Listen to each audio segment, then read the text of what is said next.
परिचय। छात्रों, इन संख्याओं को देखा? ये पूर्ण संख्याएं हैं। अब इन संख्याओं को देखो, ये ऋणात्मक संख्याएं हैं।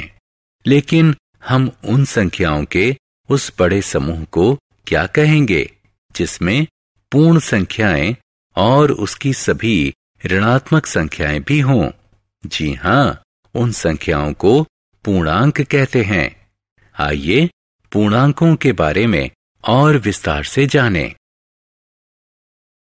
उद्देश्य। इस पाठ के अंत में आप निम्न करने में सक्षम हो जाएंगे: पूर्णांक को परिभाषित करना, पूर्णांक के गुणधर्म बताना और पूर्णांक की संक्रियाओं को बताना। पूर्णांकों का गुणधर्म। छात्रों, यदि हम दो पूर्ण संख्याओं को जोड़ें तो योग क्या होगा? आइए देखें। रोहन के पास 6 गेंदें हैं। उसके मित्र सोहन के पास 5 गेंदें हैं। उनके पास कुल मिलाकर कितनी गेंदें हैं? जी हाँ, उनके पास कुल 11 गेंदें हैं। इस उदाहरण से हम देख सकते हैं कि दो पूर्ण संख्याओं का जोड़ भी एक पूर्ण संख्या होती है। हम देख सकते हैं कि पूर्णांक का जोड़ पूर्णांक ही प्रदान करता है। अतः पूर्णांक योग संक्रिया के नियम के सापेक्ष संवृत्त होते हैं। रीना को देखो, उसके पास 5 चॉकलेट्स हैं। यदि वो 3 चॉकलेट्स अपने भाई को दे देती है तो उसके पास अब कितनी चॉकलेट बचेगी? जी हाँ, आप सही हैं। उसके पास 2 चॉकलेट्स बचेंगी। इस उदाहरण से हमने देखा कि दो पूर्णांकों का व्यवकलन भी एक पूर्णांक होता है। अतः पूर्णांक व्यवकलन की संक्रिया के नियम के सापेक्ष संवृत्त होते हैं। सामान्य तौर पर किन्हीं भी दो पूर्णांकों को a और b के लिए a जमा b एक पूर्णांक होता है। इसी प्रकार किसी भी दो पूर्णांकों a और b के लिए a घटा b एक पूर्णांक होता है। पूर्णांकों का गुणधर्म। आइए अब एक दूसरे गुणधर्म को जानें। यह क्रम विनिमेयता का गुण है। यह 10 रुपए का नोट है। यदि हम इसमें 2 रुपए का एक सिक्का जोड़ दें तो हमें 12 रुपए प्राप्त होंगे। अब 2 रुपए का एक सिक्का लीजिए और इसमें 10 रुपए का एक नोट जोड़िए। हमें पुनः 12 रुपए ही प्राप्त होंगे। या हम इसे 10 जमा 2 बराबर 12 के रूप में लिख सकते हैं और 2 जमा 10 बराबर 12 भी। दोनों ही स्थितियों में उत्तर समान रहेगा। इसका अर्थ है कि पूर्णांकों को किसी भी क्रम में जोड़ा जा सकता है। अतः पूर्णांकों का योग क्रम विनिमेयता के नियम का पालन करता है। साधारणतः किन्हीं दो पूर्णांकों a और b के लिए हम कह सकते हैं कि a जमा b बराबर है b जमा a के।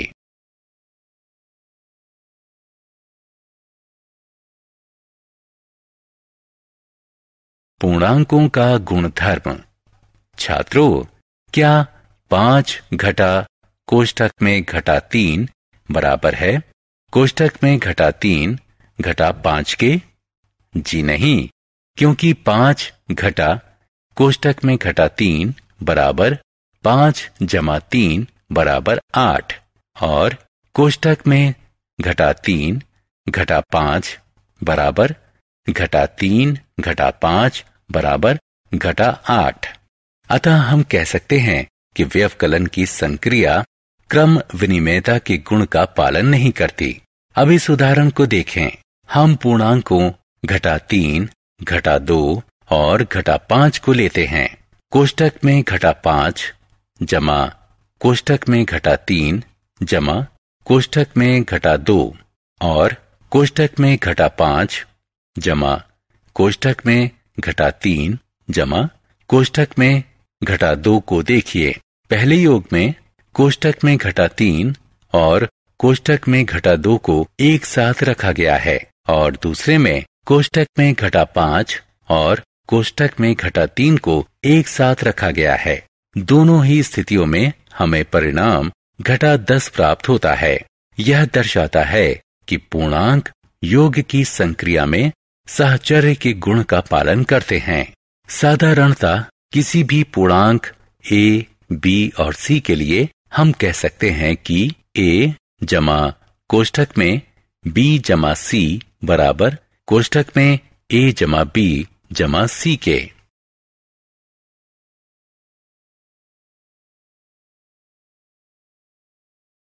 योज्य तत्समक। योज्य तत्समक। जब हम शून्य को किसी पूर्ण संख्या से जोड़ते हैं तो हमें वही पूर्ण संख्या प्राप्त होती है। शून्य पूर्ण संख्याओं की एक योज्य तत्समक है। इसी प्रकार यदि हम शून्य को पूर्णांकों से योग करें तो हमें वही पूर्णांक प्राप्त होते हैं।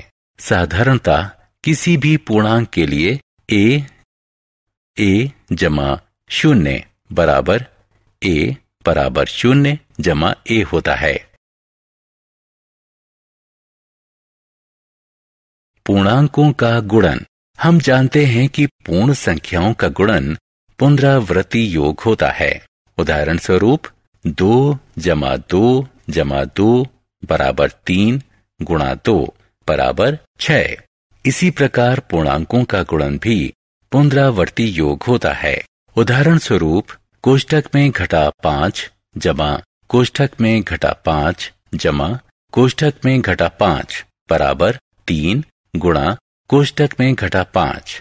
इसलिए 3 गुणा कोष्ठक में घटा 5 बराबर घटा 15। आइए अब धनात्मक और ऋणात्मक पूर्णांकों का गुणनफल ज्ञात करें। पहले 6 और 4 का गुणा करें और गुणनफल के आगे ऋण का चिन्ह लगा दें। हमें घटा 24 प्राप्त हुआ। इसी प्रकार 5 गुणा कोष्ठक में घटा 4 बराबर घटा कोष्ठक में 5 गुणा 4 बराबर घटा 20। 2 ऋणात्मक पूर्णांकों का गुणन। 2 ऋणात्मक पूर्णांकों का गुणनफल एक धनात्मक पूर्णांक होता है। हम 2 ऋणात्मक पूर्णांकों को पूर्ण संख्या की तरह गुणा करते हैं। सामान्यतः किन्हीं भी 2 धनात्मक पूर्णांकों a और b के लिए कोष्ठक में घटा a गुणा कोष्ठक में घटा b बराबर a गुणा b। 3 या ज्यादा ऋणात्मक पूर्णांकों का गुणन। इन उदाहरणों को देखिए। पहले उदाहरण में 2 ऋणात्मक पूर्णांकों का गुणन हुआ है। दूसरे उदाहरण में 3 ऋणात्मक पूर्णांकों का गुणन हुआ है। तीसरे उदाहरण में 4 ऋणात्मक पूर्णांकों का गुणन हुआ है और चौथे उदाहरण में 5 ऋणात्मक पूर्णांकों का गुणन हुआ है। 3 या ज्यादा ऋणात्मक पूर्णांकों का गुणन। इन गुणनों से हमने देखा कि 2 ऋणात्मक पूर्णांकों का गुणनफल धनात्मक पूर्णांक है। 3 ऋणात्मक पूर्णांकों का गुणनफल ऋणात्मक पूर्णांक है। 4 ऋणात्मक पूर्णांकों का गुणनफल धनात्मक पूर्णांक है। हम देख सकते हैं कि पहले और तीसरे उदाहरण में गुणा किए गए ऋणात्मक पूर्णांकों की संख्या सम क्रमशः 2 और 4 थी।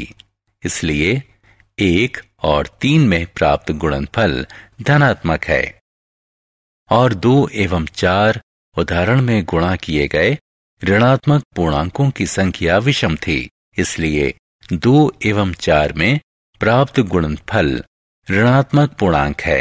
अतः हम कह सकते हैं कि गुणन में ऋणात्मक पूर्णांकों की संख्या यदि सम हो तो गुणनफल धनात्मक पूर्णांक होता है और यदि गुणन में ऋणात्मक पूर्णांकों की संख्या विषम हो तो गुणनफल ऋणात्मक पूर्णांक होता है।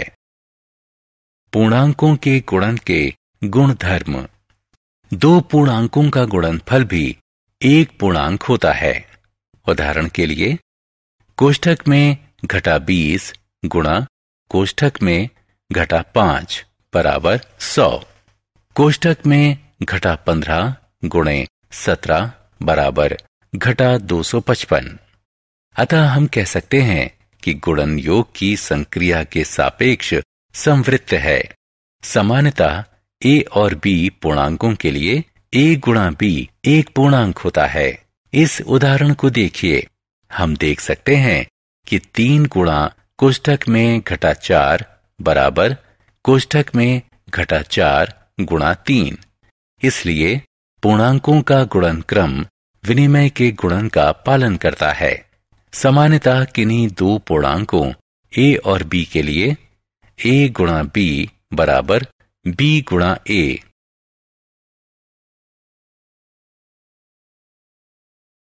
ऋणात्मक पूर्णांक और शून्य का गुणनफल शून्य होता है। उदाहरण स्वरूप कोष्ठक में घटा 3 गुणा शून्य बराबर शून्य होगा। शून्य गुणा कोष्ठक में घटा 4 बराबर शून्य होगा। घटा 5 गुणा शून्य बराबर शून्य होगा। शून्य गुणा कोष्ठक में घटा 6 बराबर शून्य होगा।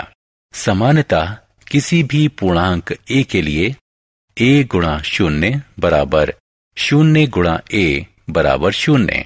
जब हम किसी पूर्णांक से 1 का गुणा करते हैं तो गुणनफल वही पूर्णांक प्राप्त होता है।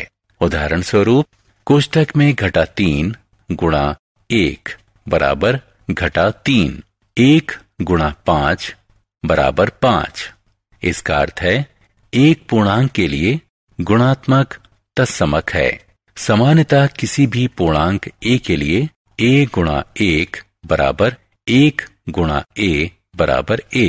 लेकिन जब हम किसी पूर्णांक का घटा 1 से गुणा करते हैं तो हमें पूर्णांक का योज्य प्रतिलोम प्राप्त होता है। इन उदाहरणों में घटा 3 हो गया है 3, घटा 6 हो गया है 6, 13 हो गया है घटा 13 और घटा 25 हो गया है 25। साहचर्य और वितरण का गुणधर्म। 3 पूर्णांकों का गुणनफल पूर्णांकों के समूहबद्धता पर निर्भर नहीं होता और इसे गुणन का साहचर्य गुण कहते हैं। किन्हीं 3 पूर्णांकों a, b और c के लिए कोष्ठक में a गुणा b गुणा c बराबर a गुणा कोष्ठक में b गुणा c। उदाहरण स्वरूप 7 गुणा कोष्ठक में 6 गुणा कोष्ठक में घटा 4 बराबर 7 गुणे कोष्ठक में घटा 6 गुणा कोष्ठक में गुणा 4। आइए अब गुणन के वितरण गुण की तरफ बढ़ें। किन्हीं भी पूर्णांकों a, b और c के लिए a गुणा कोष्ठक में b जमा c बराबर a गुणा b जमा a गुणा c। उदाहरण स्वरूप कोष्ठक में घटा 2 गुणा कोष्ठक में 3 जमा 5 बराबर कोष्ठक में घटा 2 गुणा 3 जमा कोष्ठक में घटा 2 गुणे 8। इसी प्रकार 3 पूर्णांकों a, b और c के लिए a गुणा कोष्ठक में b घटा c बराबर a गुणा b घटा a गुणा c। उदाहरण स्वरूप 4 गुणा 3 घटा 8 कोष्ठक में बराबर 4 गुणा 3 घटा 4 गुणा 8। भाग। हम जानते हैं कि भाग गुणन की व्युत्क्रम संक्रिया है क्योंकि 3 गुणा 5 बराबर 15, इसलिए 15 भाग 5 बराबर 3 और 15 भाग 3 बराबर 5। जब हम ऋणात्मक पूर्णांक को एक धनात्मक पूर्णांक से भाग देते हैं तो हम उनका भाग पूर्ण संख्याओं की तरह करते हैं और उनके भागफल के आगे एक चिन्ह लगा देते हैं। इस प्रकार हमें एक ऋणात्मक पूर्णांक प्राप्त होता है। सामान्यतः किन्हीं 2 धनात्मक पूर्णांकों a और b के लिए a भाग कोष्ठक में घटा b बराबर कोष्ठक में घटा a भाग b, जहां p 0 के बराबर नहीं है। भाग का गुणधर्म। भाग क्रम विनिमय के गुण का पालन नहीं करता।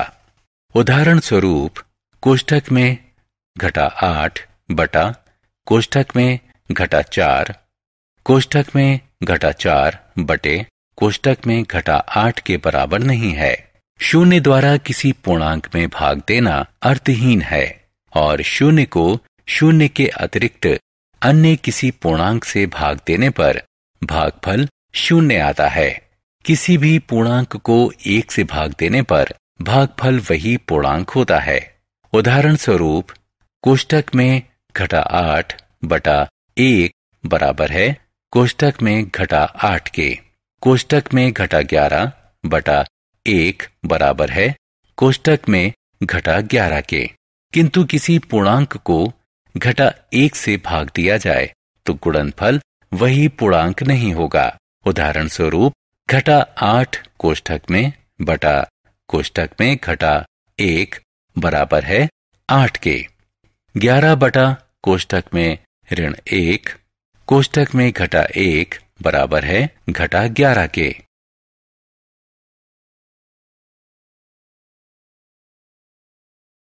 सारांश। हमने जो कुछ सीखा है उसे संक्षेप में दोहराएं। पूर्णांक संख्याओं का सबसे बड़ा संचयन है जो पूर्ण संख्याओं और उसकी ऋणात्मक संख्याओं के योग से बनता है। यदि a और b पूर्णांक हैं तो a जमा b और a घटा b भी पूर्णांक होंगे।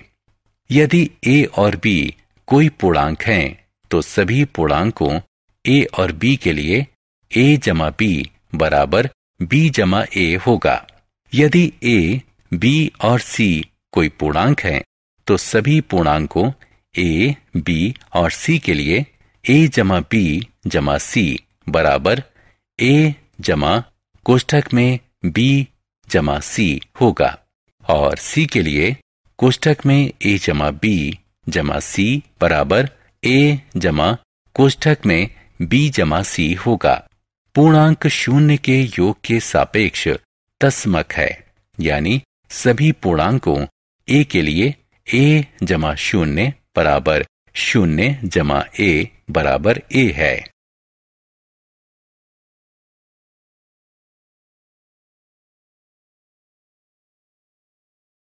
एक धनात्मक और एक ऋणात्मक पूर्णांक का गुणनफल ऋणात्मक और एक दो ऋणात्मक पूर्णांकों का गुणनफल धनात्मक होता है।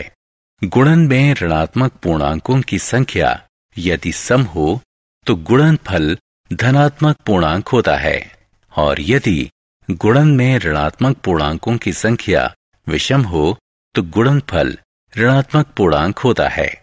यदि a और b पूर्णांक हैं तो a गुणा b भी एक पूर्णांक है। यदि a और b पूर्णांक हैं तो a गुणा b बराबर b गुणा a के। पूर्णांक एक पूर्णांकों के लिए गुणज इकाई है, यानी किसी पूर्णांक a के लिए 1 गुणा a बराबर a गुणा 1 बराबर a है। यदि a, b और c पूर्णांक हैं तो कोष्ठक में a गुणा b गुणा c बराबर a गुणा कोष्ठक में b गुणा c। यदि a, b और c पूर्णांक हैं तो किन्हीं भी पूर्णांकों a, b और c के लिए a गुणा कोष्ठक में b जमा c बराबर a गुणा b जमा a गुणा c है। जब एक धनात्मक पूर्णांक को ऋणात्मक पूर्णांक से भाग देते हैं तो प्राप्त भागफल ऋणात्मक होता है। इसके ठीक उलट भी सही होता है। एक ऋणात्मक पूर्णांक का किसी ऋणात्मक पूर्णांक से भाग देने पर प्राप्त भागफल एक धनात्मक पूर्णांक होता है। किसी पूर्णांक a के लिए a भाग शून्य अपरिभाषित होता है और a भाग 1 बराबर a होता है।